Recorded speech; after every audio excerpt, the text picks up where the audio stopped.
네, 이상 업무보고 마치겠습니다.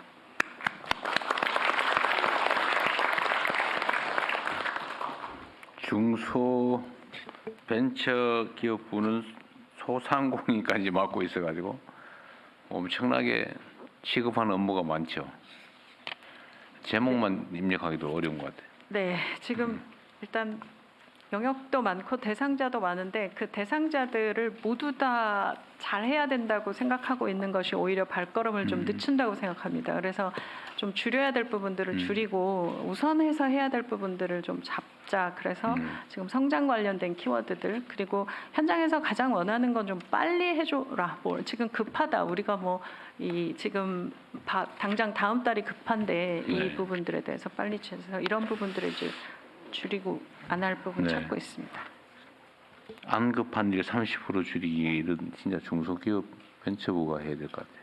아, 저희는 하고 있습니다.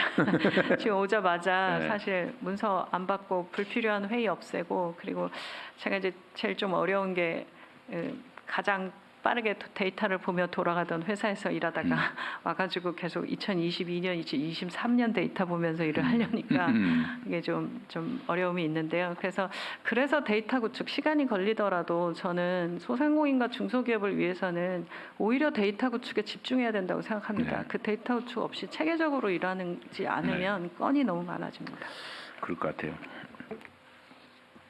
벤처 투자가 올해 4조 원대로 조금 몇 년 만에 늘었다는데 네. 그 이유는 뭘까요? 이게 이 전반기는 엉망이었던 것 같은데. 저는 이건 정부의 일관된 벤처 또 그리고 혁신 기술에 대한 지원을 하겠다라는 방침 때문이라고 생각합니다. 그래서 지금 현장에서 갑자기 뭐 지금 왜냐하면 지난 3년간 제가 보면서 3년간 유럽에 있다 한국에 와서 본 느낌은 왜 이렇게 혁신 벤처 쪽이 더 죽었을까? 이건 뭐냐 하면 스타트업에 대한 지원 줄고 그리고 스타트업 사업에 대한 그런 어떤 방향성이 제시되지 않고 AI에 대한 투자도 없고 이런 부분들에 대해서 네. 보면 그러니까 이제 빠르게 성과가 날 수 있는 쪽으로 투자가 더 많이 갔었다 생각합니다. 네, 이 벤처 투자는 R&D하고도 관계가 깊죠. 네. 사실은. 그래도 하반기에 많이 늘어난 모양이군요. 네, 지금은 뭐 일단 워낙 대통령께서 말씀하시는 부분들도 있으시고 그리고 AI 관련된 GPU 확보나 속도 이런 부분들 보면서 이제는 뭐 그냥 갈 수 있겠다라고 생각을 하는 이게 것 지금 같습니다. 올해 4조 원인데 전반기가 뭐 속된 말로 죽을 썼던 거를 보면 엄청나게 늘어난 거네요. 네, 그렇습니다. 그 조금 전에 발표하신 내용이 들어 있기는 한데 뭐 전 세계적인 현상이기도 한데 우리나라가 좀 심한 게 어쨌든 아까 이제 소위 가불관계 양극화 현상이 좀 심하잖아요. 그때 다시 한 번 말씀을 좀 드리면 이게 이제 공정한 시장 질서, 자본주의 시스템이라고 하는 게 힘이 대등할 때 작동하는 거잖아요. 네, 근데 힘이 예를 들면 우열이 지금 명확해지면 시장이라는 이름으로 경쟁이라는 이름으로 사실은 약육강식이 이루어지고 이게 결국 비효율이나 아니면 시장 실패를 유인하잖아요. 그러니까 힘의 균형을 잡아주는 게 정말로 중요하다. 그게 바로 정부의 역할이죠. 개인은 할 수 없죠. 개인 기업들은. 그렇습니다.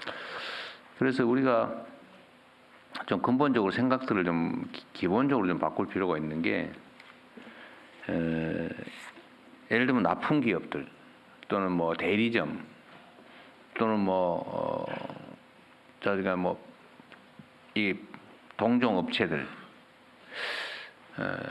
특정 기업과 거래하는 기업들 이게 수평적인 힘의 균형이 이루어지는 경우는 괜찮은데 그게 아니라면 어쨌든 좀 집합적으로 그 조직하고 집단적으로 협상하고 뭐 극단적인 경우는 집단 행동을 할 수 있게 해야 이 균형이 힘의 균형이 맞을 것 같거든요. 근데 이게 근본적으로 지금까지는 상정을 못했던 상황이기 때문에 기업들의 경우는 원칙적으로 단체 행동 또는 단결 행위, 집단 교섭 행위 이거 다 금지되어 있지 않습니까? 네, 공정거래법에. 근데 이게 이제 그 약자들에 대한 강자들의 착취라고 그럴까? 불공정 거래. 이걸 지금 사실은 강요 또는 권장하다시피 하는 상황이 돼버린 것 같아요. 그러니까 우리가 좀 근본적으로 생각을 좀 바꿔야 된다. 이게 사실 오래된 일도 아닌데 1900년대 초반 1900년대 초반까지도 노동자들이 노동조합 만들거나 단체 행동을 하면 이거 전부 처벌했잖아요. 네. 1900년대 초반만 해도 미국에서도 전부 뭐 교수형 시키고 집단 행동하면 소요죄, 폭동죄, 내란죄 뭐 이런 이름으로 다 사형 집행하고 이랬는데 그게 대공황의 한 원인이잖아요.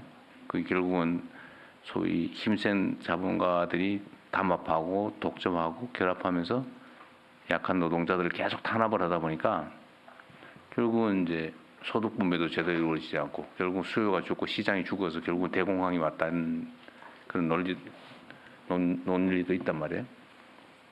근데 이거를 극복한 게 노동자들한테 단결권을 부여하고 집단 행동할 수 있게 해주고 오히려 보호하고 이러면서 미국이 어쨌든 50년 호황을 이루게 된 한 원인이 됐다. 물론 전쟁도 한 원인이었지만 지금이 그럴 때가 아닌가 싶어요.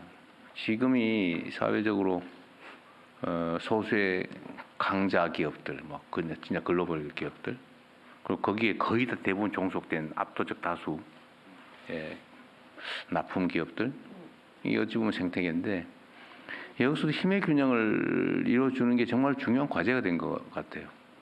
강자들은 자기 힘을 주체를 못 하거든요. 스스로 할 수 없잖아요.